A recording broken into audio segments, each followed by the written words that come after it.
Hi, Steve Schlagel here. I want to give you one other idea on hiring. Quit hiring. Start auditioning. Now, bear with me for a minute and think about this. Wouldn't it be great if you had a business where everybody wanted to work for you?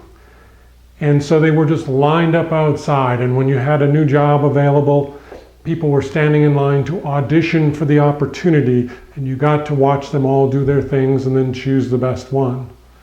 That'd be super, wouldn't it? But you're saying, hey Steve, I have to hire people. I put ads out there, I get some resumes, I look through the resumes, I choose to do some interviews with some people, and I end up selecting what I think is the best one.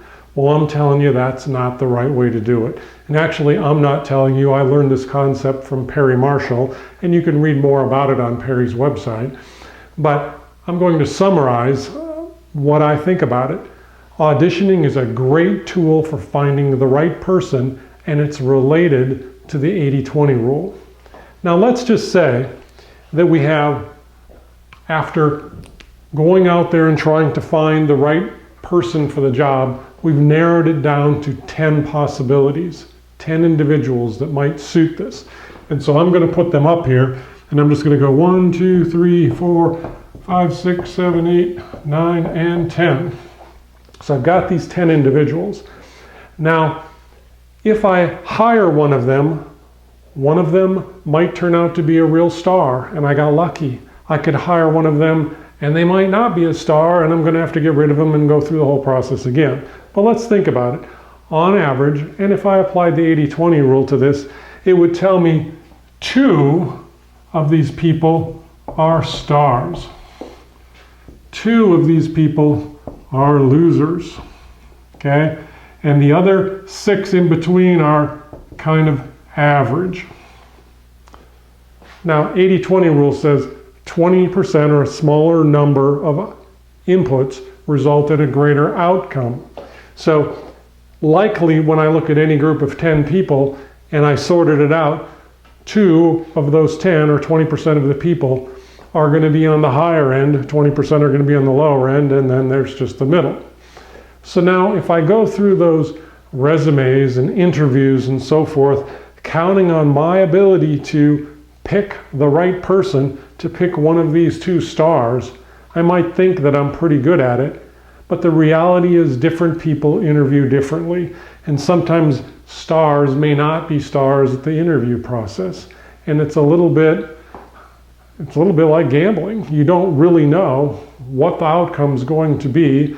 You're making your best estimate, but let's face it, more likely than not you're going to choose somebody from the middle, or you might have gotten hammered with one of the lower ends.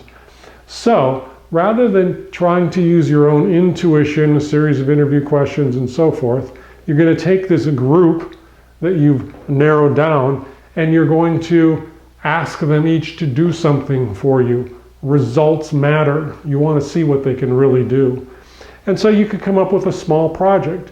As they come in for a round of interviews, you can say, I've got this little project for you to do, and it should just be something small, doesn't have to be huge, but it's going to give you a lot of insight as to how they approach a problem, approach an issue, deal with somebody. Maybe you're putting them in a situation with another one of your employees, but you're going to create a test, if you will, and they're each going to go through that test. And I'll tell you what, when you go through that process with this group of 10 people, you're going to find out in a hurry, 2 of them don't get it. They're out. Now you've just improved your odds a lot because you're not going to get one of these 2. 2 of them amaze you with what they were able to come up with. You really love their insight. And the others are kind of in the middle. So by going through this auditioning process, not just interviewing them and sitting back and wondering, I wonder which one it is. You have now identified the stars. And even between those 2 stars, one of them is really, really, really good, and the other one is good. So now you're going to choose between those 2. You could take it another step further and run another test on those 2 individuals, give them another project or whatever. But the idea is by auditioning them, you're going to see who actually turns out to be the best. When they audition people for movies or other opportunities, what are they doing? They're putting the person out there, they're testing them out, they see how they're going to do, and they get the right person for the right role. You want to take advantage of the same thing. Why not invest a little bit of time up front to do this? Because let's face it, hiring is expensive. You're hiring, you're training, you're getting them up to speed, and you go, that was so-so. And now I got to go do it again and again and again. I'd rather find out who this is up front, minimize my cost, train one person, get them in, and be successful, rather than playing the hiring game. Play the audition game. It's a lot more beneficial.